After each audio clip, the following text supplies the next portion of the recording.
नमस्ते विद्यार्थी मित्रांनो, आपण क्लायमॅटॉलॉजी पाहतोय आणि क्लायमॅटॉलॉजीमध्ये आपण natural regions of the world हा टॉपिक पाहतोय आणि ह्या टॉपिकसाठी आपण जे बुक रेफर करतोय ते certificate of physical geography by Goh Cheng Leong. तर बरेच विद्यार्थी रेफरन्स बुक्स विचारतात, तर दर व्हिडिओमध्ये मी ते सांगितलेलं आहे जो रेफरन्स बुक आहे ते, किंवा मग त्या PDF पण टेलिग्राम चॅनलवर टाकलेल्या आहेत, ऑलरेडी सांगितलेलं आहे. तर माझी थोडीशी तब्येत थोडंसं डाऊन असल्यामुळे मी 1-1 तासाचे व्हिडिओज करेन. 1 तासामध्ये साधारण 2 आपण क्लायमॅटिक रिजन्स वगैरे घेऊ शकतो आणि आपल्याकडे ते डिस्प्ले करताना मे बी 2 व्हिडिओ एकत्र करण्याचा किंवा 2 वेगवेगळे प्ले करण्याचाही थोडंसं प्रयत्न करता येईल. तर या अगोदर आपण इक्वेटोरियल रेन फॉरेस्ट डिटेलमध्ये पाहिलेला आहे, जिथे की 200 सेंटीमीटर पेक्षा जास्त रेनफॉल होता. मरीन आणि मान्सून क्लायमेट पाहिलं होतं, जिथं की 175 सेंटीमीटर आणि 150 सेंटीमीटर रेनफॉल होता. पूर्ण ट्रॉपिकल एरिया आपण कव्हर केलेला आहे, ज्याच्यामध्ये की हा सनलाईट भरपूर असतो असा. नंतर सुडान टाइप क्लायमेट पाहिलं होतं, जिथं 75 सेंटीमीटर रेनफॉल असतो. ऑन एन एव्हरेज सांगतो मी हे, याच्यापेक्षा कमी किंवा जास्तही असतो. आणि मग डेझर्ट्स पण पाहिले होते, की डेझर्ट्समध्ये 10 ते 15 सेंटीमीटर रेनफॉल आपण पाहिला होता. कुठले-कुठले डेझर्ट्स आहेत, त्याचे 3 रिझन्स काय आहेत, हॉट जर डेझर्ट्स असतील तर, आणि कोल्ड डेझर्ट्स असतील तर ते कुठे आहेत, त्याचे काय-काय रिझन्स आहेत, वगैरे आपण सगळ्या गोष्टी डिटेल ह्या पाहिलेल्या आहेत. आज आपण जो पाहणार आहोत आता, तर ह्या ट्रॉपिकल एरियाच्या बाहेरचा एरिया पाहतोय. म्हणजे साधारण ट्रॉपिक ऑफ कॅन्सर आणि कॅप्रिकॉर्न पासून पोल्सकडे जाताना त्या हेमिस्फिअरमध्ये साधारण 66.5 अंशापर्यंत, किंवा जर आपण ढोबळमानाने विचार केला तर साधारण हे 30 डिग्री ते 60-65 डिग्री पर्यंत नॉर्थ आणि साऊथ दोन्ही हेमिस्फिअरमध्ये असा एरिया पाहणार आहोत, ज्याला की आपण टेम्परेट किंवा समशीतोष्ण एरिया म्हणणार आहोत. आता ह्या टेम्परेटमध्ये सुद्धा आपण पाहतोय, की ह्या टेम्परेटमध्ये हा जो एरिया असणार आहे ए मार्क केलेला, हा सूर्याच्या जवळ असणार, कारण सूर्य इकडे आहे. मॅक्सिमम सूर्य ट्रॉपिक ऑफ कॅन्सर पर्यंत वगैरे येतोय. तर याच्या वरती येत नाही आता सूर्य. मग तरीही हा जो एरिया आहे, तो सूर्याच्या त्यातल्या त्यात जवळ आहे, आणि बी हा जो एरिया आहे, तो त्यातल्या त्यात सूर्यापेक्षा च्या कंपॅरिझननी सूर्यापासून थोडा दूर आहे. आणि म्हणून ह्या ए एरियाला आपण वार्म टेम्परेट म्हणतो. म्हणजे टेम्परेट तर आहेच आहे, पण त्यातल्या त्यात हा थोडासा वार्म आहे, गरम. आणि बी एरियाला मग आपण कूल टेम्परेट म्हणू शकतो, कारण याच्यापेक्षा थोडंसं कूलर क्लायमेट्स असतील असं. तर मी मागच्याही काही लेक्चर्समध्ये बोललो होतो, की त्या रिजनच्या डिस्क्रिप्शन व्यतिरिक्त कुठल्या रिजनला अजून कुठल्या पर्यायी नावाने ओळखलं जातं, हे पण माहीत असणं गरजेचं आहे. आजचा जो आपण टॉपिक पाहणार आहोत, मेडिटेरेनियन क्लायमेट किंवा भूमध्य सागरी हवामानाचा प्रदेश. कारण हा जो भूमध्य सागर आहे इथे युरोप आणि आफ्रिकेच्या मध्ये, तो सगळ्यात मोठा एरिया आहे ह्या क्लायमेटचा, आणि त्याच्यावरून त्याचं नाव पडलेलं आहे, तो भूमध्य सागर जे आहे ते. आणि यालाच मग आता काय म्हणतो आपण, आपण ऑलरेडी हा एक जे चित्रात दाखवलेला आहे आपल्या, तर एक आयडियल कॉन्टिनेंट म्हणून गृहीत धरतोय. आणि मग कुठून वारे कसे वाहत आहेत, एका आयडियल कॉन्टिनेंट असा जर गृहीत धरला 0 पासून 90 पर्यंत, तर कसं राहील हे अंदाजे आपण पाहतोय. त्याच्यामध्ये हा मेडिटेरियन टाइप क्लायमेट म्हणजे इथला भाग आहे. आणि यालाच आता आपल्याला माहिती आहे की हा वार्म टेम्परेट आहे, वार्म टेम्परेट. कारण आपण आताच बघितलं होतं. आणि वेस्टर्न मार्जिन आहे की ईस्टर्न मार्जिन, तर वेस्टर्न मार्जिन आहे. आणि म्हणूनच याला वार्म टेम्परेट वेस्टर्न मार्जिन असंही म्हणू शकतो. वेस्टर्न मार्जिन म्हणजे हा. आता वार्म टेम्परेट ईस्टर्न मार्जिन म्हणजे हा चायना टाइप येऊ शकतो. आणि मधला जो आहे तो वार्म टेम्परेट कॉन्टिनेंटल येणार म्हणजे. तर हे नावं पर्यायी लक्षात ठेवणं गरजेचं आहे. तर आज जो पाहणार आहोत आपण मग हा भूमध्यसागरी हवामानाचा प्रदेश असं याला म्हणू आपण.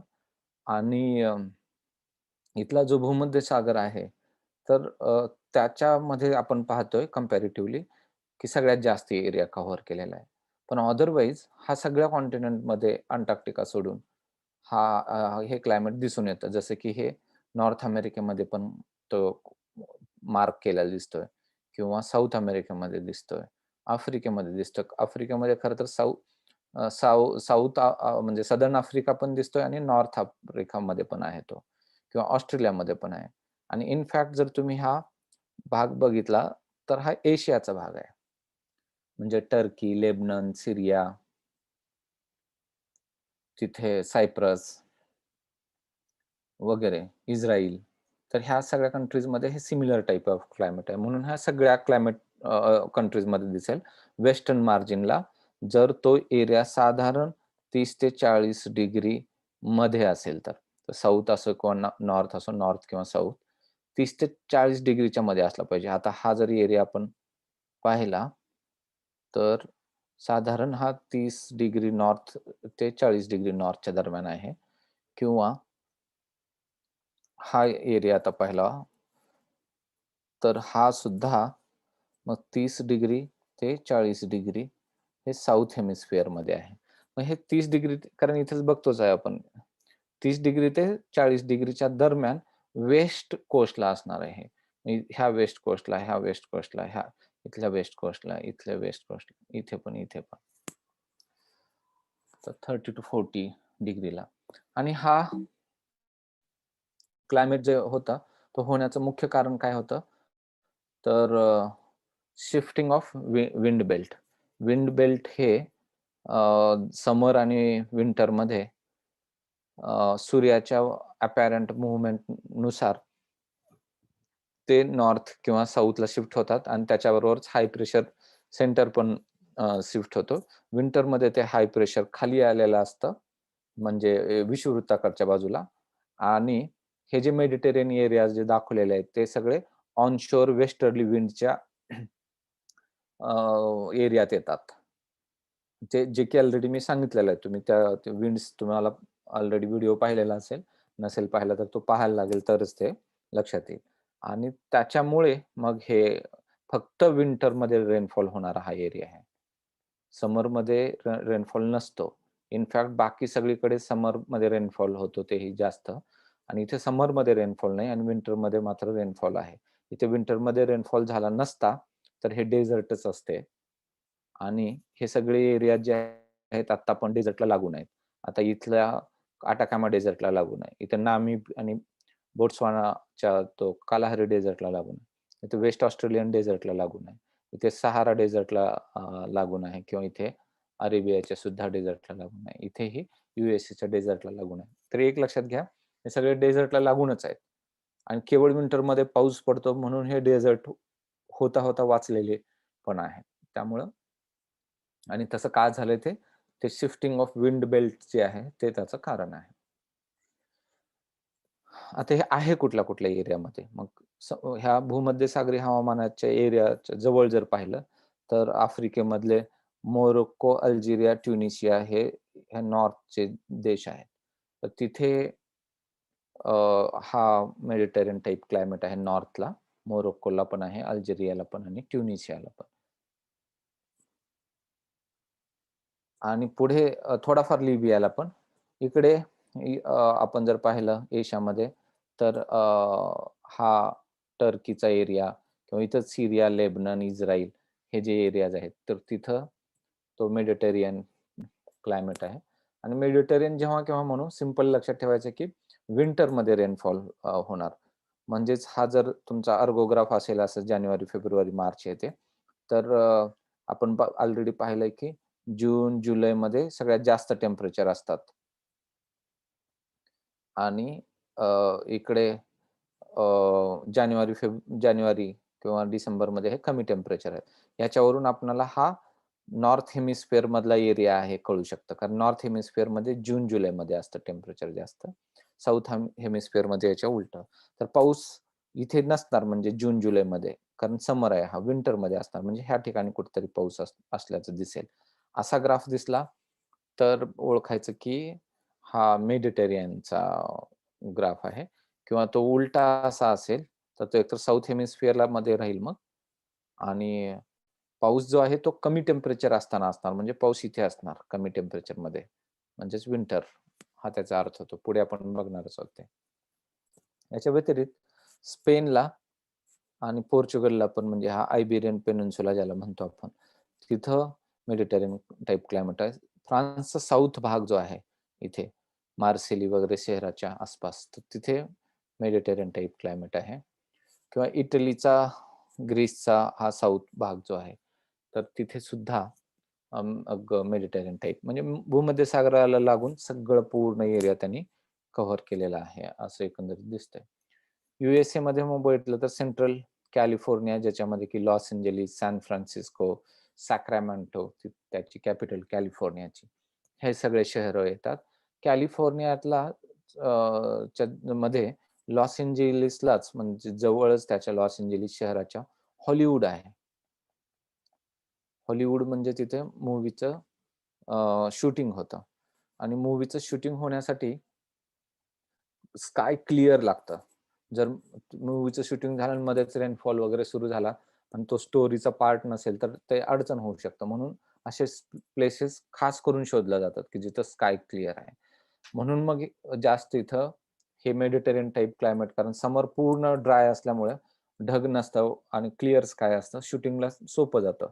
म्हणून मग त्या ठिकाणी शूटिंगसाठी म्हणून चूज केलेला एरिया आहे आणि तो हॉलिवूड प्रसिद्ध आहे तसा. मग डेझर्टच का नाही करत? तर मग डेझर्टमध्ये मग पाणी मिळणारच नाही. म्हणून मग निदान विंटरमध्ये असलेलं पाणी आणि ते तिथं आल्हाददायक क्लायमेट असतं.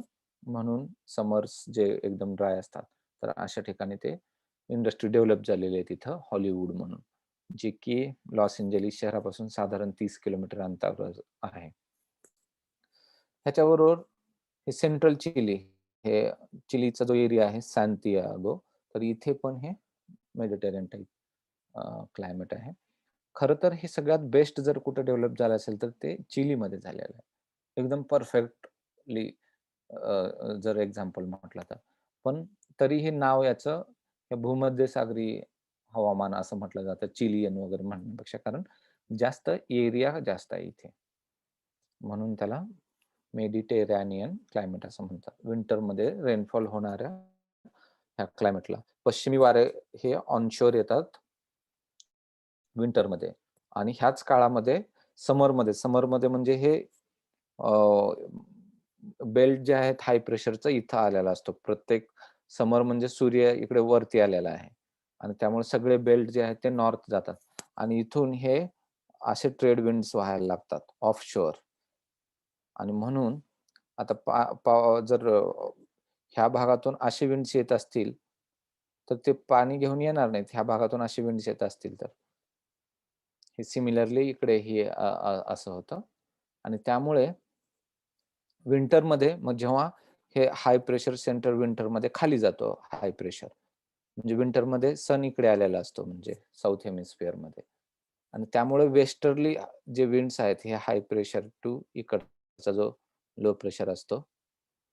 ओव्हरऑल जे आपण 30 डिग्री 60 डिग्रीला बघितलेले. त्यामुळं ऑनशोअर वेस्टर्ली विंड्स येतात ह्या मेडिटेरियन क्लायमेटमध्ये आणि त्याच्याबरोबर इव्हन काही सायक्लॉनिक, टेम्परेट सायक्लॉनिक जे काही डिप्रेशन्स किंवा विंड्स आहेत ते पण येतात आणि म्हणून तिथे तशा विशिष्ट प्रकारचा क्लायमेट ची निर्मिती झाली. अशा क्लायमेटमध्ये समर एकदम खूप सनी असतात म्हणजे पूर्ण सूर्यप्रकाश असतो सनमध्ये. त्याला लागूनच ब्रिटन, युरोप वगैरे आहे म्हणजे ब्रिटिश टाइप क्लायमेट असणार आहे. तर त्यांना सूर्याच्या किरणांचं खूप म्हणजे अप्रूप असतं, की म्हणजे गरज वाटते कारण बॉडीला सनलाईटची गरज असते म्हणून आणि मग अशा सनलाईट असलेल्या एरियामध्ये मग खूप मोठ्या प्रमाणात टुरिस्ट येतात. समर थोडेफार एकदम हॉट राहत नाहीत. वार्म समर राहतात आणि विंटर पण खूप असं चिल्ड नसतात. तर कूल विंटर असतात आणि थोडा पाऊसही असतो तेव्हा. तर त्यामुळे इथे मॅक्सिमम प्रमाणात वर्षभर पण टुरिस्ट असल्याचं दिसतंय आणि हे मेडिटेरेनियन टाइप ऑफ क्लायमेट म्हणा, फूड म्हणा, हे जगभर त्याच्यामुळे टुरिस्ट ह्याच्यामध्ये पण जास्त प्रसिद्ध असल्याचं दिसून येतं. मग चिलीला जसं आहे तसं साऊथ आफ्रिकेला मग सुद्धा एक केप टाउन नावाचं शहर आहे तिथे. तर तिथे आपण केप टाउनच्या कधी-कधी न्यूज ऐकतो, पाण्याची कमतरता आहे वगैरे. तर आपण समजू शकतो की समरमध्ये जर पाऊसच नसेल आणि जे काही पाणी आहे ते विंटरमध्ये असणार आणि तेही जर कमी होत चाललं, तर तिथे स्केअरसिटी राहणार, पाण्याची कमतरता. तर ते कळू शकतं आपल्याला त्याच्यावरून. हे साऊथ आफ्रिकेमधलं इथं एक शहर आहे, की जिथं विंटरमध्ये रेनफॉल होतो आणि ऑस्ट्रेलियामध्ये मग जर बघितलात तुम्ही, तर पर्थ म्हणून एक शहर आहे इथे आणि इथे 2 शहरं आहेत जवळ-जवळचे साधारण, तर अडलेड आणि मेलबर्न म्हणून. हे सगळेच ह्या ह्या वाऱ्याच्या पट्ट्यात येतात आणि म्हणून इथं विंटरमध्ये रेनफॉल होतो आणि त्यालाच आपण मेडिटेरियन टाइप क्लायमेट असंही म्हणतो.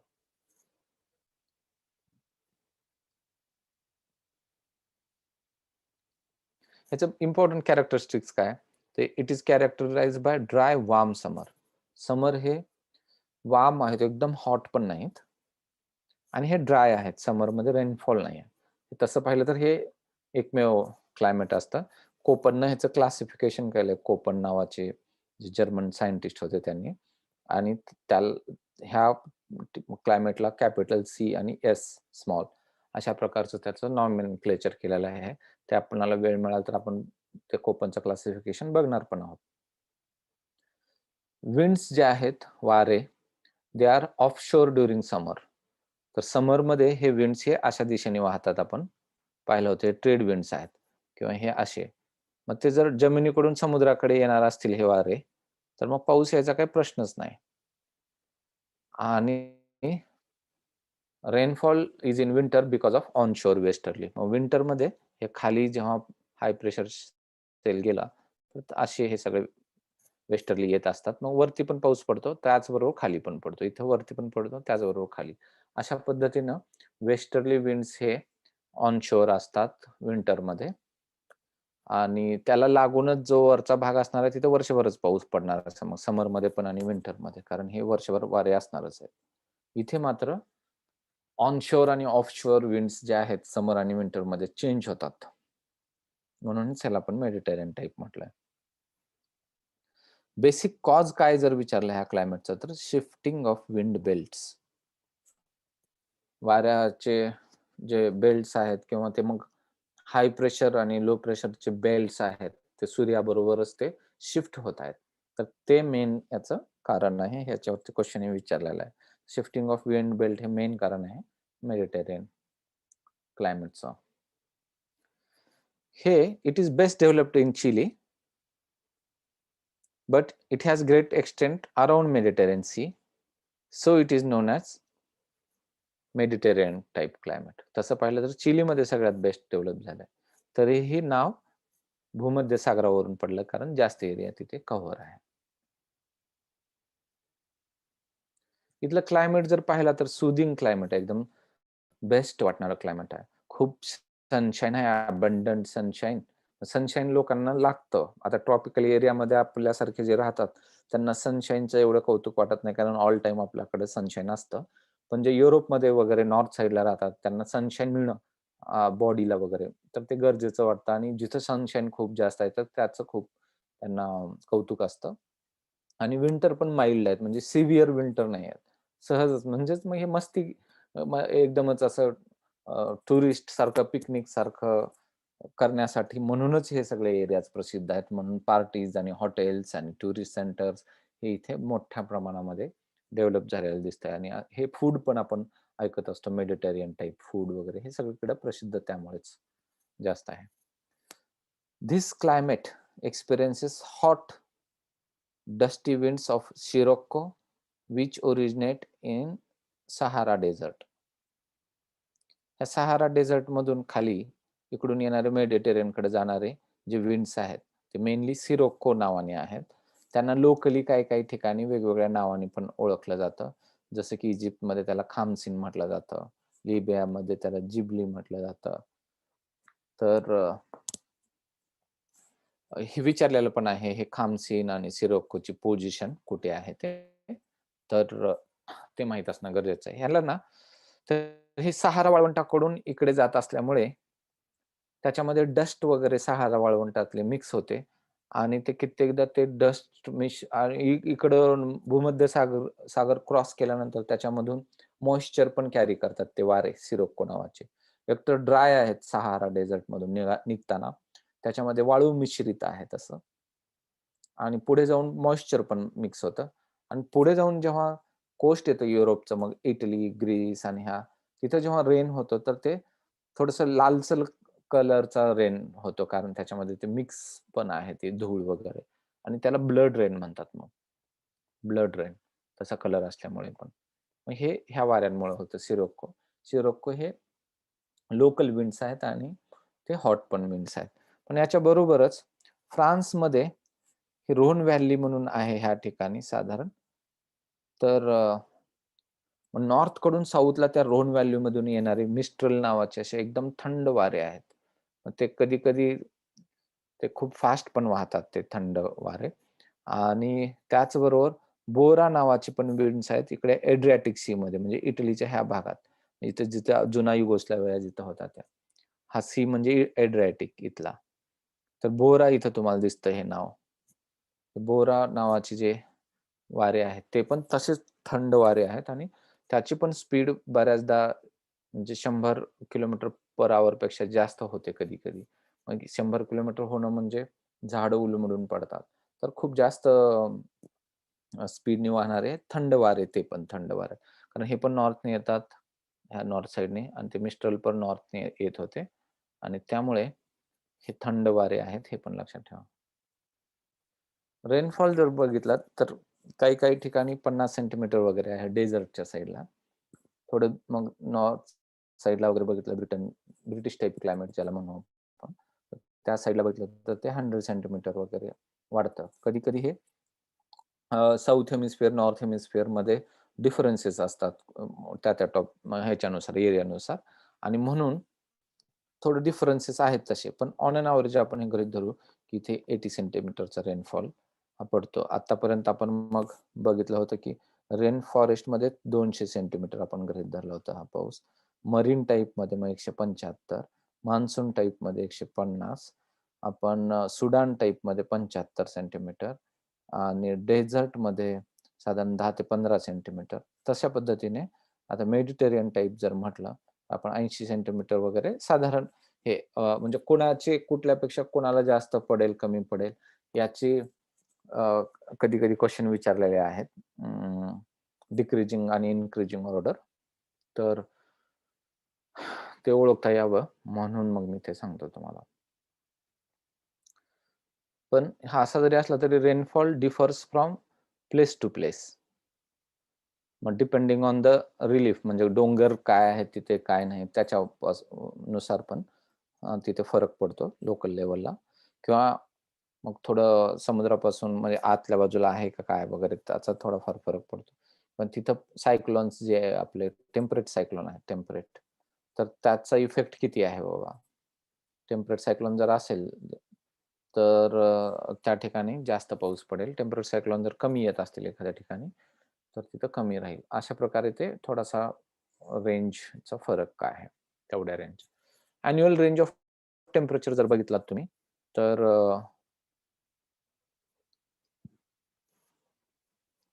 विंटर टेम्परेचर जर बघितलं अव्हरेज तर 7 डिग्री वगैरे दिसेल तुम्हाला आणि समरचे जर अव्हरेज टेम्परेचर बघितलं तर 27 डिग्री. म्हणजे तसंही पाहिलं तर समर म्हणजे खूप हॉट नाहीत हे पण कळतंय. आणि विंटर पण एकदम चिल्ड नाहीत. 7 डिग्री अव्हरेज असणं म्हणजे खूपच नॉर्मल विंटर आहेत असं म्हणजे खूप जास्त थंड नाहीत. एकदम -30 डिग्री वगैरे असं नाही किंवा इकडे 35 डिग्री समर असं नाहीये. तर ते कम्फर्टेबल क्लायमेट असल्याचं दिसतंय. काही-काही ठिकाणी हे 20 ते 27 पण डिग्री असू शकतं समर टेम्परेचर आणि विंटर सुद्धा खाली आलं तरी 4 ते 10 दरम्यान म्हणजे प्लसमध्येच आहे, मायनसमध्ये नाही आहे. ट्रॉपिकच्या बाहेर. तर म्हणून हे कम्फर्टेबल क्लायमेट समजलं जातं. आता इथं half the year is dry and hence natural vegetation is not very luxuriant. अर्धा तर वर्ष म्हणजे समर तर मध्ये पाऊसच पडत नाही. राहतो तो विंटरमध्ये पडतो. त्यामुळं झाडं-झुडपं जे आहेत, ते खूप असं जास्त प्रमाणामध्ये झाडं-झुडपं आलेत, असं होत नाही. कारण समरमध्ये जेव्हा सूर्यप्रकाश आहे, तेव्हा पाऊस नाही आहे. आणि जेव्हा पाऊस आहे, तेव्हा सूर्यप्रकाश कमी आहे विंटरमध्ये. आणि म्हणून तिथे स्टंटेड ग्रोथ असलेले झाडं-झुडपं दिसतील म्हणजे कमी उंचीचे आणि असं थोडंसं कमी डेन्सिटीचे. मग त्यामुळं trees with small broad leaves म्हणजे अशा प्रकारे जे चित्रात दिसतायत असे small broad leaves and are widely spaced and not very tall. म्हणजे इथे एक झाड आहे, दुसरा इथे एक आहे. म्हणजे थोडंसं स्पेसिंग दिसतं त्या झाडांमध्ये. एकदम गर्दी नाही आहे जसं की इक्वेटोरियल क्लायमेटमध्ये होतं किंवा इव्हन मान्सूनमध्ये होतं. तर त्यापेक्षा थोडंसं अंतर आहे. पण अगदीच असं सवाना एवढं पण नाही. सवानापेक्षा जास्त रेनफॉल होते आपण पाहतो इथं. सवानामध्ये 75 सेंटीमीटर बघितलं आहे तर त्यापेक्षा जास्त आहे. पण अ, खूप जास्त उंच पण नाही आहेत झाडं. असं बऱ्यापैकी अ, श्रब ज्याला म्हणू आपण, बुटके झाडं अशा प्रकारे आहेत. कारण काय in summer sunlight is there, but there is no water. कारण समरमध्ये पाऊस पडत नाही. In winter water is there, पाऊस पडतोय म्हणून. पण सनलाईट इज व्हेरी लेस कारण ते विंटरमध्ये सूर्यप्रकाश कमी येतो आणि म्हणून तिथं प्लांटची ग्रोथ जी आहे ती थोडं लिमिटेड राहिलेली आहे. हे दिसतं त्याच्यात. अशा प्लांट्सना जिथं पाणी वाचून राहण्याची सवय असते. मग डेझर्टमध्ये पण असणारे, हे डेझर्टपेक्षा बेटर आहे तेवढंच. पण मग ह्याला झेरोफायटिक प्लांट्स म्हणतात. हे आपल्याला माहिती आहे. ते पाणी वाचवणारे तशा प्लांट्सला. आता व्हेजिटेशनचे कॅरेक्टरिस्टिक्स, फॉरेस्टचे जे कॅरेक्टरिस्टिक्स आहेत, तर त्याच्यामध्ये बघा, in many areas due to man's interference in forest किंवा डिप्लिशन किंवा overgrazing, the original woodland degenerate into scrub vegetation. जे अदरवाईज जर त्याच्यामध्ये इंटरफेअर केलाच नसता मानवाने, तर मे बी वेगळं फॉरेस्ट राहिलं असतं. पण माणसाचं इंटरफेरन्स त्या फॉरेस्ट मधला, जनावरं जास्त चारण्याची पद्धत किंवा फॉरेस्ट डिप्लिशन होणं इतरही काही कारणांमुळे. तर त्याच्यामुळे इव्हेंच्युअली सध्याचं जे व्हेजिटेशन दिसतंय, तर ते मोठे झाडं वगैरे तसं न दिसता स्क्रब व्हेजिटेशन असतं. आणि स्क्रब म्हणजे काय? तर vegetation consisting of stunted trees and bushes other plants growing in arid region. म्हणजे जसं की थोडंसं वाळवंटात वगैरे असणारे जे प्लांट्स टाइप आहेत किंवा एकदम असे छोटे-छोटे झाडं-झुडपं, खुरटे झाडं-झुडपं, खुरटं हा शब्द आपण बऱ्याचदा यूज करतो. तर ते खुरटे झाडं-झुडपं ज्याला म्हणतो ते असतात स्क्रब. म्हणून ओरिजिनल फॉरेस्टला त्यांनी त्या स्क्रबने रिप्लेस केलेलं आहे सध्या, ह्या सगळ्या भानगडींमुळं. आणि असे जे स्क्रब व्हेजिटेशन आहे, ते वेगवेगळ्या एरियात वेगवेगळ्या नावाने ओळखलं पण जातं. यू-पी-एस-सीला वगैरे अगोदर असे क्वेशन विचारलेले आहेत. जसं की फ्रान्समध्ये ह्याला मॅकिस म्हणतात. तर कॅलिफोर्नियामध्ये ह्याला चॅपॅरल म्हणतात. तर हे एक इम्पोर्टंट नाव आहे त्यातल्या त्यात. एक नाव जर लक्षात ठेवायचं म्हणलं तर कॅलिफोर्नियामधल्या हे चॅपॅरल नाव लक्षात ठेवा. बाकी हे मॅचिया किंवा मॅकिया म्हणता येईल याला इटलीमध्ये किंवा मॅली म्हणून ऑस्ट्रेलियामध्ये आहेत. तर हे कुठले आहेत हे प्लांट्स हे नक्की किंवा हे स्क्रब व्हेजिटेशन त्याचे रिजन्स आणि हे जोड्या-जुळवामध्ये वगैरे विचारू शकतात. तर त्या दृष्टीनं ते तयारी ठेवता येईल. त्यातल्या त्यात ते चॅपॅरल कॅलिफोर्नियाचं लक्षात ठेवायला हवं. व्हेजिटेशन जे फॉरेस्ट आहे ना, त्याचे कुठल्या-कुठल्या स्पेसीज असतात इथं जर आपण हे बघितलं, तर साधारण ह्या दिसतात. Very few species are evergreen, few are deciduous आणि few other are bushes and shrubs. त्याच्यामध्ये काय-काय प्रकार आहे बघा. एव्हरग्रीन म्हणजे सारखं ग्रीन असणारे काही आहेत स्पेसीज. दुसऱ्या काही-काही आहेत की जे पत्तझड होणाऱ्या पानझडी वृक्ष, डेसिडियस तसे पण आहेत आणि काही बाकीचे जे आहेत ते म्हणजे ते छोटे-छोटे झाडं, फ्रुटे झाडं-झुडपं अशा प्रकारचे आहेत. ऑस्ट्रेलियामध्ये जर बघितलं तर हे युकॅलिप्टस तर ऑस्ट्रेलियामध्ये सगळ्या क्लायमॅटिक झोनमध्ये सापडतं. वेगवेगळ्या प्रकारचे युकॅलिप्टस आहेत. म्हणजे निलगिरी आपल्याकडे पण बघतो. महाराष्ट्रात पण निलगिरी सापडतं आणि अगदी कर्नाटकमध्ये निलगिरी आपलं कर्नाटक आणि केरळ, तामिळनाडूची बाउंडरी असलेला जो निलगिरी पर्वतरांग आहे, तिथे निलगिरी सापडतात. आणि तिथे एवढ्या मोठ्या-मोठ्या आणि उंच असतात की बस. आपल्याकडे ते छोटे पण असतात. म्हणजे अशा वेगवेगळ्या क्लायमॅटिक झोनमध्ये कदाचित हे युकॅलिप्टस सापडताना दिसतात. म्हणजे तिथे तर आहेतच ऑस्ट्रेलियामध्ये असं. पण जारा, केरी असे हे प्लांट्स आहेत. हे ऑस्ट्रेलियाचे स्पेसिफिकेशन असलेले हे प्लांट्स आहेत हे मेडिटेरियन टाइप क्लायमेट मधले पण. कॅलिफोर्नियामध्ये थोडासा जास्त पण पाऊस असतो ह्या इतरांच्या कंपॅरिझननी. पण इथे रेडवूड ट्री सापडते. आपण जे इक्वेटोरियल क्लायमेटमध्ये बघितलं होतं, तर ते होतं रोजवूड. रोजवूड ते वेगळं. हे रेडवूड आहे. स्पेसिफिकली लक्षात ठेवा, की रेडवूड ट्री हे कुठल्या क्लायमेटमध्ये सापडतं असे प्रश्न विचारलेले आहेत. तर हे मेडिटेरेनियन क्लायमेटमध्ये सापडतं रेडवूड. आणि हे जगातल्या सगळ्यात उंच झाडांपैकी एक आहे. जगातलं म्हणजे कुठल्याच दुसऱ्या ह्याच्यामध्ये एवढ्या उंच झाड सापडणार नाहीत. इक्वेटोरियल रेन फॉरेस्टमध्ये सुद्धा नाही. जेवढं रेडवूडची उंची आहे. आणि त्यालाच जायंट सिक्वोया पण म्हणतात. खूप मोठा आहे म्हणून. आता नेक्स्ट मी तुम्हाला त्याचा फोटो दाखवतो हे. अमेरिकेमध्ये त्या कॅलिफोर्नियामध्ये वगैरे त्या झाडाच्या बुंध्यातून कट करून रस्ते वगैरे केलेले आहेत पूर्ण झाड कट करण्यापेक्षा आणि रस्ता पण वळवण्यापेक्षा मधूनच बोगदा करून त्यातून रस्ते जातात त्या रेडवूड मधून. तर ते मेडिटेरियन टाइप क्लायमेट मधलं प्लांट आहे. हे लक्षात ठेवा. जसं की आपण आता प्रत्येकच एरियातले आपल्याला झाडं-झुडपं माहीतच झालेले आहेत आता. डेझर्टमध्ये कॅक्टस असतं. सव्हानामध्ये मग ते acacia, baobabs, bottle tree, elephant grass हे होते सगळे. किंवा मान्सूनमध्ये आपण बांबू बघितलं होतं, टीक बघितलं होतं, साल बघितलं होतं. बांबू हे त्यातलं युनिक होतं. नीम होतं, शिसम होतं, बाकीचे. पण मग तेच इक्वेटोरियल क्लायमेटमध्ये जर बघितलात तर एबोनी होतं, महोगनी होतं, रबर होतं त्याच्यामध्ये, रोजवूड आहे, डायवूड आहे, है ना? वेगवेगळ्या ऑर्चर्ड्स आहेत किंवा लिलांग होतं. हे सगळ्या म्हणजे आपल्याला प्लांट स्पेसीस जात आपल्याला सगळे हे कुठल्या क्लायमॅटिक झोनमध्ये कोणते असणार हे माहीत करून घेणं अपेक्षित आहे. आणि त्याचबरोबर जो मी तुम्हाला टेलिग्राम चॅनलवरती तो चार्ट दिलेला आहे. तो थोडा आता आम्ही तयारी करत असताना सगळे मिळून आम्ही ग्रुपनी वगैरे ते त्यावेळी बनवलेलं आहे. पण त्याच्यात तुम्हाला ते अजून थोडं फेअर चांगलं अक्षरात स्वतःचं बनवू शकता किंवा आहे ते झेरॉक्स पण तुम्हाला ठेवता येईल. त्याचा खूप उपयोग होणार आहे. कारण सगळे व्हेजिटेशन प्रत्येक क्लायमॅटिक झोन्स मधले एकत्र दिलेले आहेत. आणि दुसरेही म्हणजे ॲनिमल्स असतील, इकॉनॉमिक ॲक्टिव्हिटीज असतील, तर ते एकत्र चार्टमध्ये कंपॅरेटिव्ह पद्धतीने दिले असल्यामुळे ते सहजच तुम्हाला लक्षात यायला मदत होईल. ट्रीज जर अजून बघितला तुम्ही एव्हरग्रीन ट्रीज कोणते आहेत, तर हे कॉर्क, ओक. तर आता हे चित्रात दाखवल्यासारखे हे कॉर्क किंवा ओक जे आहेत, तर हे ट्रीज आहेत ते म्हणजे एव्हरग्रीन दिसणारे ट्री असे पण. ऑलिव्ह ट्री हे तिथलं एकदम युनिक आहे.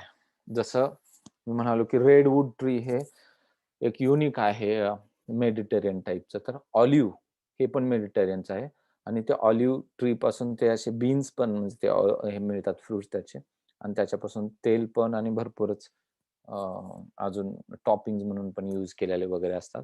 तर ते बघणारच आहोत आपण. पण हे रेडवूड ट्री म्हणजे बघा.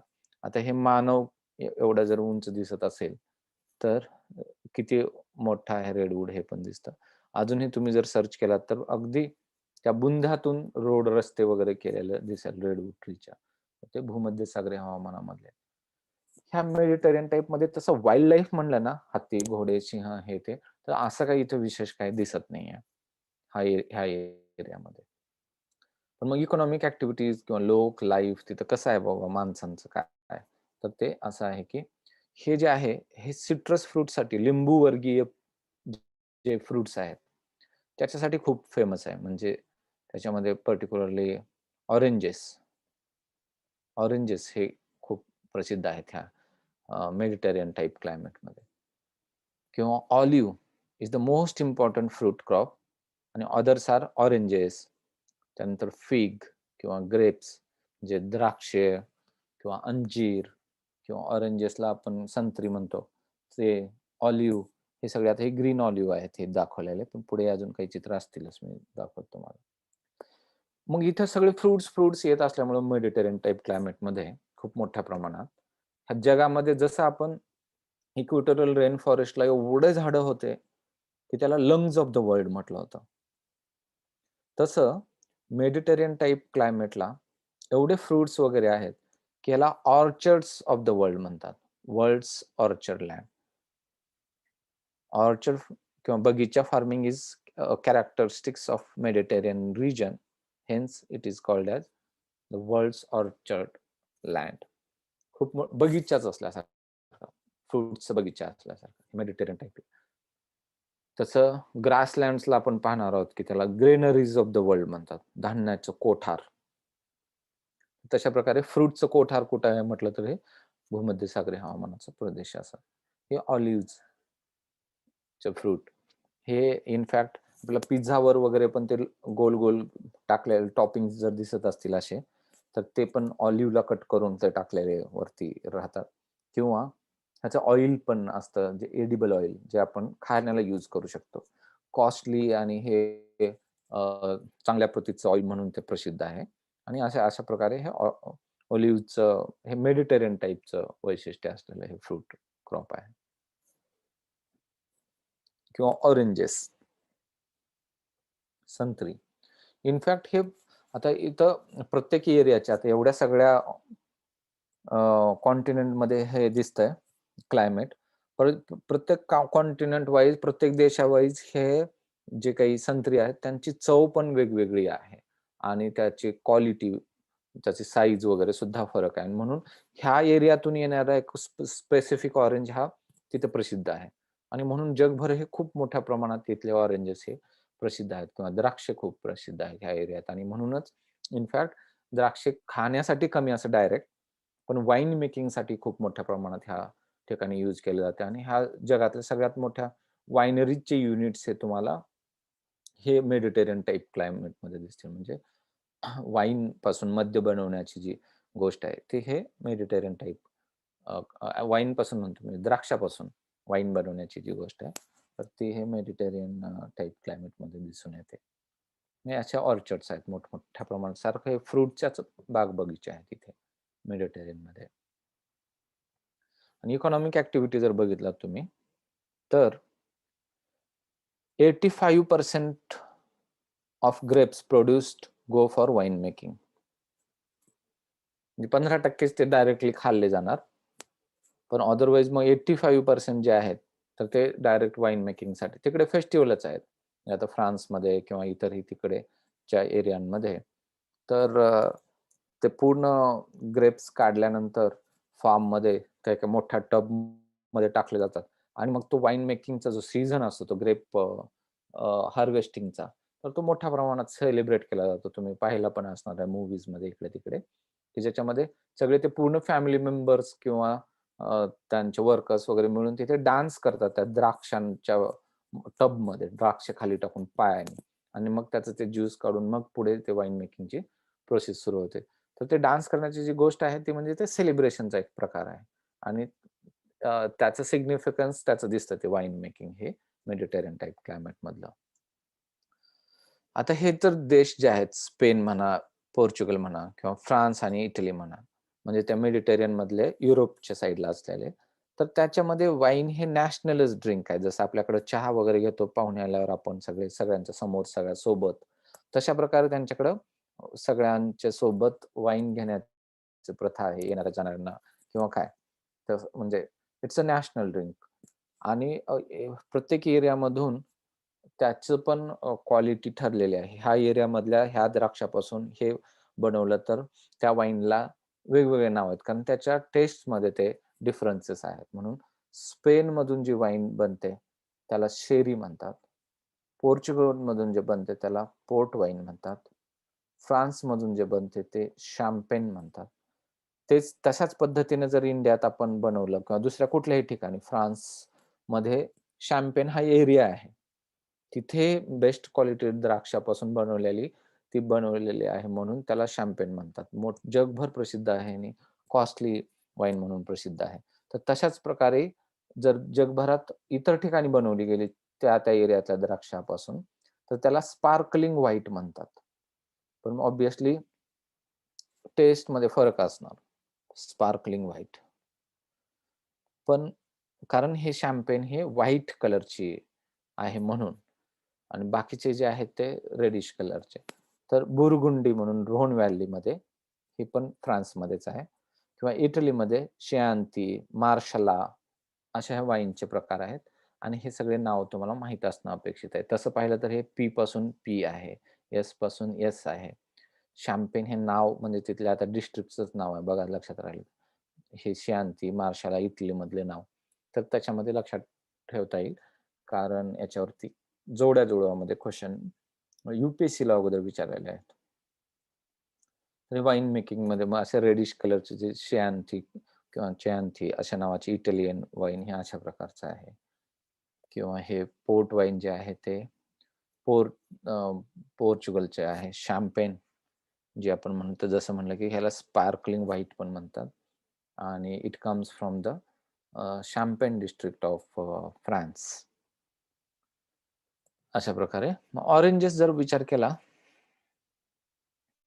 तर oranges in various Mediterranean climates are distinctive in their size, shape and taste. त्यांचा साईज वेगवेगळा आहे, शेप वेगवेगळा आहे ऑलमोस्ट किंवा मग टेस्ट आणि साईजमध्ये तरी फरक पडतो. मेनली टेस्ट ह्याच्यामधला. आणि मग कॅलिफोर्नियामधून येणारे जे काही संत्री आहेत त्याला सन किस्ट म्हणतात. इस्रायलमधून येणारे आहेत तर जाफा म्हणतात. वर्ल्ड वाईड प्रसिद्ध आहेत हे. एकदम स्वीट ऑरेंजेस. स्पेनमधून आलेले असतील तर त्याला सेवेली म्हणतात.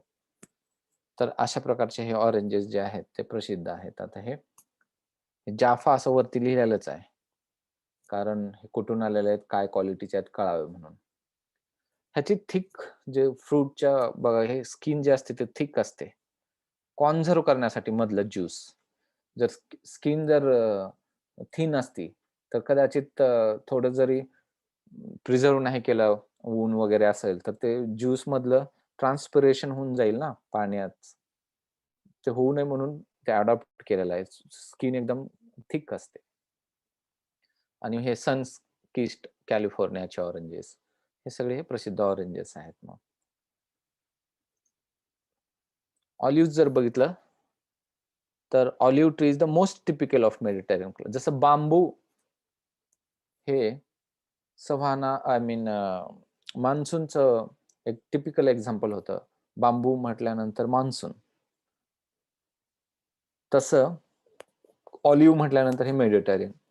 एवढं ते लक्षात राहायला पाहिजे. हे ऑलिव्हचे कलर पण वेगवेगळे आहेत असे. Mediterranean land account for 70% of the world export of citrus fruits. वर्ल्डचं जर एक्सपोर्ट सगळं कॅल्क्युलेट केलं, तर मेडिटेरियन एरियामधून येणारे जे सिट्रस फ्रुट्स आहेत तेच 70% असतात जगामधले. तर म्हणजे मोठं कॉन्ट्रिब्युशन हे दिसतंय त्याच्यामध्ये. त्याच्यामध्ये जर सिटीज कोणकोणत्या आहेत हे जर आपण पाहिलं तर रोम जी की इटलीमधली सिटी आहे, ते कॅपिटलच आहे त्यांची. तर ती सिटी आहे. सॅन फ्रान्सिस्को हे कॅलिफोर्नियामध्ये, यू-एस-एच्या कॅलिफोर्नियामध्ये ती सिटीला म्हणजे मेडिटेरियन टाइप आहे. म्हणजे तिथे विंटरमध्ये रेनफॉल होणार. किंवा कॅलिफोर्नियाची कॅपिटल सॅक्रामेंटो किंवा तिथे लॉस एंजेलिस पण बघितलंय. सॅन दियागो ही चिलीची कॅपिटल आहे. तर तिथं विंटरमध्ये रेनफॉल किंवा पर्थ म्हणजे हे ह्या ठिकाणी ऑस्ट्रेलियामध्ये किंवा मॅड्रिड आणि लिस्बन हे स्पेन आणि पोर्चुगलच्या कॅपिटल्स जे आहेत त्या इथे आहेत. केप टाउन म्हणून हे शहर आहे इथे. तर खूप मस्त शहर आहे ते केप टाउन पण. तिथं साईडलाच म्हणजे खाली शहर वसलेलं आहे. बाजूनी डोंगर रांग आहे आणि त्यातही एक डोंगर फ्लॅट आहे वरती, टेबल लँड असल्यासारखा. तर त्याच्या कधी आपण बघू पुढे वगैरे कुठे फोटोज मिळाले तरी. पण ते असं बेस्ट एक शहर आहे केप टाउन. तर त्याला काय फक्त विंटरमध्ये रेनफॉल होतो. तिथं वॉटर स्केरसिटीचं पण आपण बोललेलो आहे.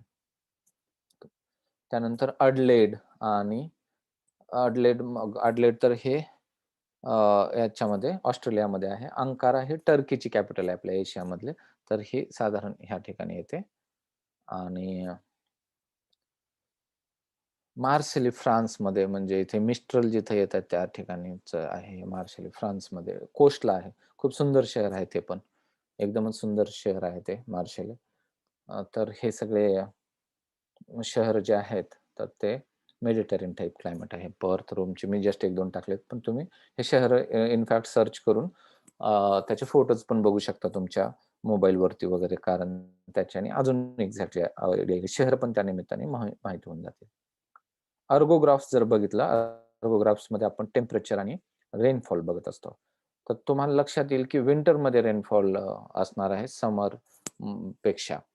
तर आता हा इथं जास्त आहे जून-जुलैमध्ये, म्हणजेच समरमध्ये जास्त आहे असं वाटू शकतं. पण तसं नाही. पहिल्यांदा तर ते समर आहे की विंटर आहे हे याच्यावरून बघायचं. जिथं टेम्परेचर जास्त आहे ज्या महिन्यांमध्ये, ते महिने म्हणजे समरचे. म्हणजे जून-जुलै हे मध्ये टेम्परेचर जास्त दिसतं इथे. म्हणजे हा नॉर्थ हेमिस्फिअर मधला प्लेस आहे. आणि हा उलटा मग साउथ हेमिस्फिअर मधला असणार, कारण जून-जुलैमध्ये कमी टेम्परेचर, जानेवारी, फेब्रुवारी, डिसेंबरमध्ये जास्त टेम्परेचर. हे साउथ हेमिस्फिअरमध्येच असतं. तर हे साउथ आफ्रिकेचं प्लेस आहे. म्हणजेच हे केप टाउन आहे. आणि तेव्हा कमी टेम्परेचर असताना रेनफॉल जास्त आहे इथे. किंवा हे कमी टेम्परेचर असताना रेनफॉल जास्त आहे. आणि हे रोम आहे इटलीमध्ये. तर त्याच्यावरून पण आपल्याला सहजच ओळखता येऊ शकतं. आणि अंदाजे याचं जर बेरीज वगैरे केला तर 33 इंच आहे. 33 इंटू 2.5 एवढे सेंटीमीटर असतात. तर ते अराउंड 80 प्लस मायनस थोडे सेंटीमीटर येणार. इथे 25 आहे इंचेस, म्हणजे 25 गुणिले 2.5 एवढे.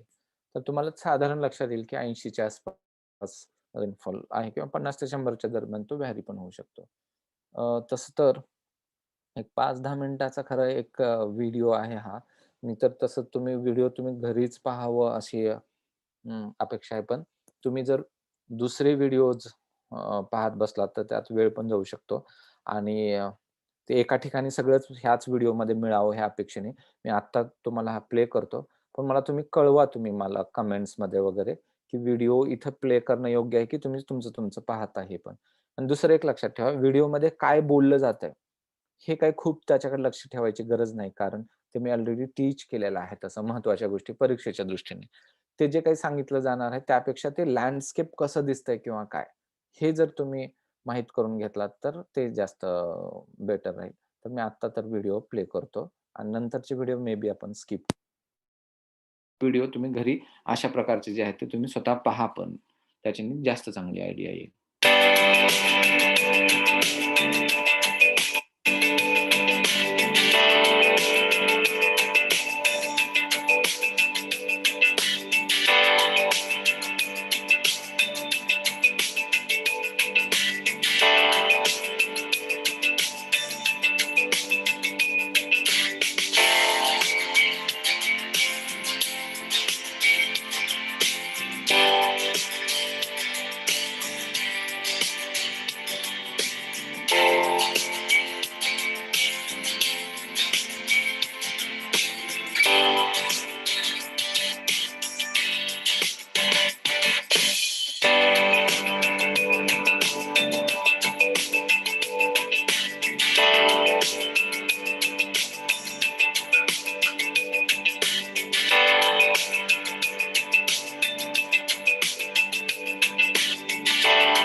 The world's most famous sea. Endless coastlines and beaches. Histories and culture as rich as any on Earth. Blessed with one of our planet's finest climates. It's the only one with a dry summer and wet winter. But you'd be mistaken in thinking that this sea was the only place where such a climate existed. Copied across 4 other continents, this much desired climate is home to a very famous state, and 3 very different countries far into the southern hemisphere. But in all places, this climate just has one name: the ancient home of the summer sun, the Mediterranean.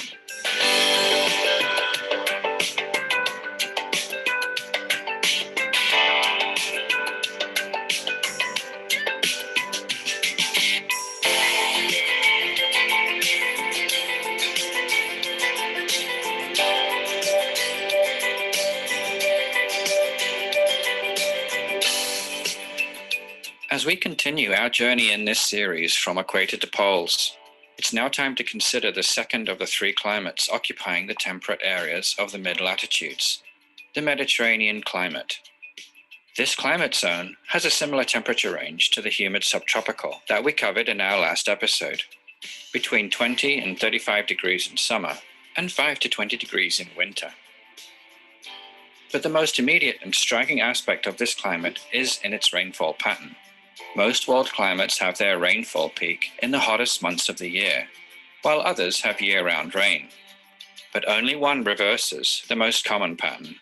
Only the Mediterranean climate has a dry summer and wet winter. To explain this unusual pattern, we have to consider both our earlier episodes on the tropical monsoons as well as the hot deserts. You might want to view those earlier episodes to really get what's about to follow. Due to the 23-degree tilt of the Earth, the convergence of trade winds in the tropics, called the doldrums, shifts north and south throughout the year. The band that lies on the poleward side of this band is usually dry due to extensive high pressures brought on by the downward component of the Hadley cell of tropical air movement. In summer, this band of high pressure is pushed further out toward the poles, away from the hot deserts and into the temperate zone, causing a long drought in this season. In winter, the doldrums are either back at the equator or in the other hemisphere, so the high pressure area also follows it back that way. This allows more unstable air to return in the form of oceanic westerly winds, which, when blown onto westward facing coasts, bring rain. This explains why the Mediterranean climate zones lie on the western fringes of each continent. The presence of the Mediterranean Sea at just the right latitude allows these westerlies to gather continual moisture as they travel east, extending the winter rain all the way to the coasts of Lebanon and Israel at the far end of the sea. The consistency of this climate type is well illustrated by comparing city graphs from the west to the east of the Mediterranean. We'll talk more about the westerlies in the next episode on the oceanic climate, since they are the dominant component of weather in those regions, lying immediately poleward to the Mediterranean areas. Because the Mediterranean summer is uniquely drought-filled compared to all other climates except deserts, this peak season of heat is accompanied by low humidity, what Californians love to call a dry heat. As perspiration is more efficient in dry air, this heat is a good deal more comfortable than, say, the humid summers of Georgia or Florida at the same latitude. There are 2 subdivisions of the Mediterranean climate within the Köppen classification system, both of which share the dry summers and wet winters just described, and differing only by temperature range. The first and most common form is CSA, which experiences a hot summer of at least 22 degrees averaged across the night-day cycle. This is known as the hot summer Mediterranean. Where the average summer temperature is below 22 degrees, this is known as the warm summer Mediterranean and has the Köppen code CSB. So where in the world do we find the Mediterranean climate? Well, the short answer is on every inhabited continent except Asia, which lacks the necessary west coast.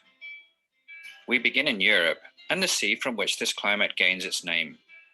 To the west of the Mediterranean, out in the Atlantic, the Azores experience warm, dry summers and wet winters. Moving east onto the Iberian Peninsula, we find the cooler CSB variant of warm summers and very wet winters in the north of Portugal and northwestern Spain. Further south, we move into the hot summer CSA variant that Portugal's capital of Lisbon experiences, along with most of Spain and its capital Madrid. In the extensive interior of this peninsula, however, some areas are so dry that they are classed as cool semi-desert. We'll pick these up in a future episode. The wet winters that define the Mediterranean type extend deep into Morocco on the North African coast. And as we move east into the western Mediterranean basin, the entire Algerian coast and northern Tunisia also fall within this climate. All the islands in this area have this climate: the Balearics, Corsica, Sardinia, Sicily, and Malta. The north coast includes the luxurious Côte d'Azur of France, and this coast extends east into Italy, the heart of the Mediterranean, where the dry summer, wet winter pattern extends inland across all western and southern provinces, including the nation's capital, the Eternal City, Rome. Continuing east across the Adriatic Sea, much of the coast of Croatia and all of Albania are within this climate zone, along with all of Greece, including its legendary capital of Athens, and all of the Greek islands. Now firmly into the eastern Mediterranean basin, we reach the long coastline of Turkey, where the wet winters and dry summers extend well inland, encompassing that country's largest city, the ancient metropolis of Istanbul. Finally, at the eastern end of the Mediterranean, the coast turns south into Syria, Lebanon, and Israel, including the cities of Damascus, Beirut, and Jerusalem. In North America, the entire west coast of the United States comes under the influence of this climate. From the coasts of Washington and Oregon in the north, with their very wet winters, this is the largest area on Earth where we experience the warm summer CSB variant of this climate. As we head south into California, the winters become shorter and drier, the summers longer and hotter, and we have the classic CSA Köppen variant. An exception is San Francisco, which stays much cooler than the surrounding area due to the proximity of cold ocean currents, which often shroud the city in fog. As we reach Southern California and the massive conurbation of Greater Los Angeles, fog and coastal cloud is still present but less common, and summers hotter, especially as one moves further inland away from the cool ocean. The last stops for this climate zone are the cities of San Diego and Tijuana, lying on each side of the US-Mexico border, before the climate gives way to the hot desert of Baja. Moving now into the southern hemisphere and South America, we encounter this climate in the cooler CSB form, worlds away from its namesake, along the mid-coast of that longest of countries, Chile. It's in this zone where most of that country's population lies, including the main port of Valparaiso and the capital Santiago. In Africa, south of the Namib Desert, we find the extreme southwest of South Africa, caught by the wet winter westerlies of the Mediterranean climate, most notably around the city of Cape Town, famous for its dramatic backdrop of Table Mountain. The last continent to experience this climate zone is Australia, where it brushes two parts of the south and west-facing coasts, firstly around Perth, the most isolated city in the world, in the far west, and again around the mid-southern city of Adelaide.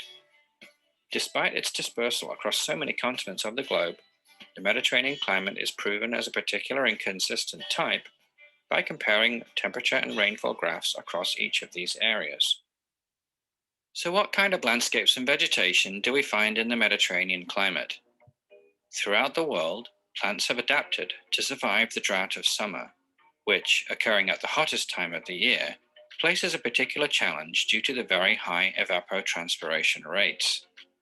The CSA hot summer areas all have a similar and distinctive look, something like the semi-arid desert, where shrubs form the dominant plant life, separated by patches of hardy grasses, bare earth, or rock. A distinctive hallmark of Mediterranean plants is the grayish-green appearance, a product of the hard, waxy layer of leaves designed to hold in moisture during the hot summer drought. In the cooler and wetter CSB areas, shrubland gives way to forest, and it is in such areas within California that we find the tallest trees in the world, the sequoias and redwoods. In Australia, the eucalyptus tree has adapted particularly well to summer droughts and is found throughout that continent. So successful is this family of trees in this climate that it has been exported to other Mediterranean climate zones where it has thrived. In terms of agriculture, the Mediterranean areas have two world-famous crops, grapes and olives. The drinking of wine from the fermented juice of grapes has gone on in the Mediterranean and Near East since ancient times, and in the last 2 centuries has been exported to all other Mediterranean climate areas, as wine drinkers will know from seeing bottles originating from California, Chile, South Africa, and Australia. The pressing of olives to produce olive oil has also gone on since ancient times, and to this day the oil is valued across the world for its health properties as well as its distinctive flavor.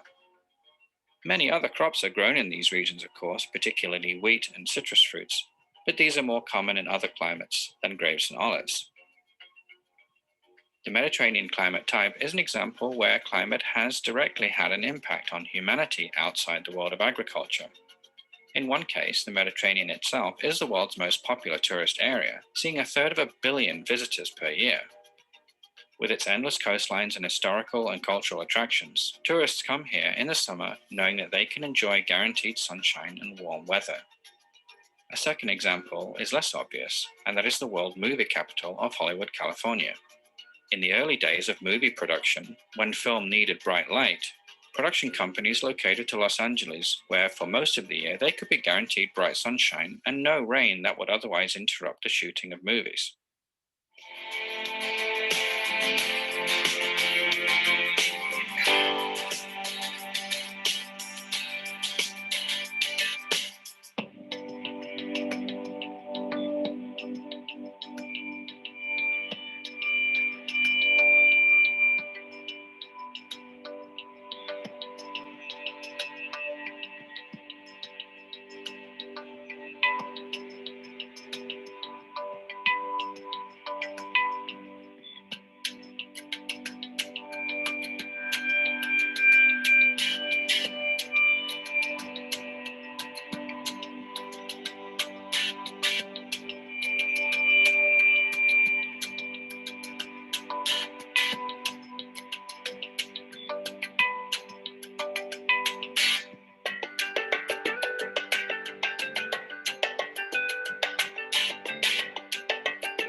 So there you have it, the Mediterranean climate zone, unique in so many ways.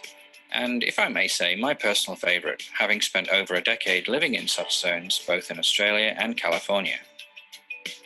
If you enjoyed the video, please share with your friends and subscribe to the तर मित्रांनो, मला असं वाटतं की तुम्ही हे video पाहिल्याने अजून जास्त चांगली क्लॅरिटी आली असेल. त्याच्यामध्ये 10 मिनिट आपले एक्स्ट्रा जरी हे झालं असलं तरी एकदमच बेस्ट त्यामुळे कळेल असं. मी जसं सुरुवातीला म्हणालो की थोडं मला पाठदुखीच्या त्रासामुळे कंटिन्युअसली 2 तासाचे व्हिडिओचं पॉसिबिलिटी नाही, म्हणून हे इथून पुढचे व्हिडिओ साधारण 1-1 तासाचे बनवतो. आत्ता आपण ब्रेक घेऊया आणि नेक्स्ट व्हिडिओ जो आहे, तो जे गवताळ प्रदेश आहेत, टेम्परेट ग्रासलँड त्याविषयी मग त्याच्यामध्ये डिस्कस करूया. तर थँक सो मच. थँक